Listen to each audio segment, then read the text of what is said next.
ये महान व्यक्ति दुनिया को अलविदा कह गए। दा विंची ने अपने पूरे जीवन काल में सबसे ज्यादा मशहूर पेंटिंग्स बनाई हैं। इन पेंटिंग्स में कुछ पेंटिंग्स आज भी अत्यंत रहस्यमयी और खूबसूरत हैं। विट्रुवियन मैन और मोनालिसा, ये दोनों पेंटिंग्स आज भी उतनी ही खूबसूरत हैं जितना कि लियोनार्डो ने उन्हें उस वक्त बनाया था। इस पेंटिंग में दा विंची ने ये बताया है कि कैसे किसी आदमी को एक सर्कल और एक स्क्वायर में बिल्कुल फिट बैठाया जा सकता है, जबकि सर्कल और स्क्वायर अलग अलग आकृतियां होती हैं। यहाँ उन्होंने अपनी गणित की प्रतिभा का अद्भुत प्रदर्शन किया है।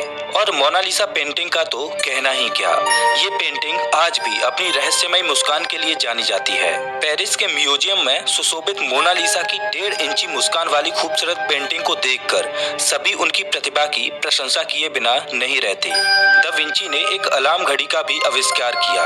इतना ही नहीं, पानी में चल सकने वाले जूते, पैडल से चलने वाली नाव का डिजाइन भी लियोनार्डो दा विंची ने ही तैयार किया था।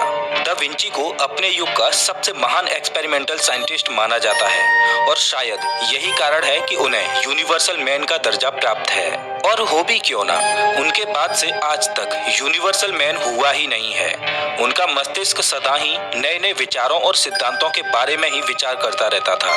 7000 पन्नों में लिखी उनकी कॉपी और डायरी में धरती के अद्भुत दृश्य, विज्ञान के साथ साथ और भी बहुत कुछ मौजूद है। इतना ही नहीं, दा विंची पहले ऐसे व्यक्ति थे जिन्होंने आकाश का रंग नीला होने का सही कारण बताया था। उन्होंने बताया था कि ऐसा इसलिए होता है क्योंकि हवा सूरज से आने वाली रोशनी को बिखेर देती है और नीले रंग में बाकी रंगों की तुलना में फैलने की क्षमता अधिक होती है, तो हमें दिन में आकाश नीला दिखाई देता है। दा विंची में बहुत सी कलाएं अद्भुत थीं और उनकी सबसे अद्भुत कला ये थी कि वो मिरर राइटिंग किया करते थे। कुछ लोगों का कहना है कि दा विंची मिरर राइटिंग इसलिए किया करते थे कि उनके सीक्रेट्स की बात कोई पहचान न सके। अगर किसी को उनकी लिखी बात पढ़नी होती थी तो उसे शीशे में देखकर ही पढ़ा जा सकता था, जो लोगों के लिए काफी मुश्किल होता था, लेकिन दा विंची इसे आसानी से लिख और पढ़ सकते थे।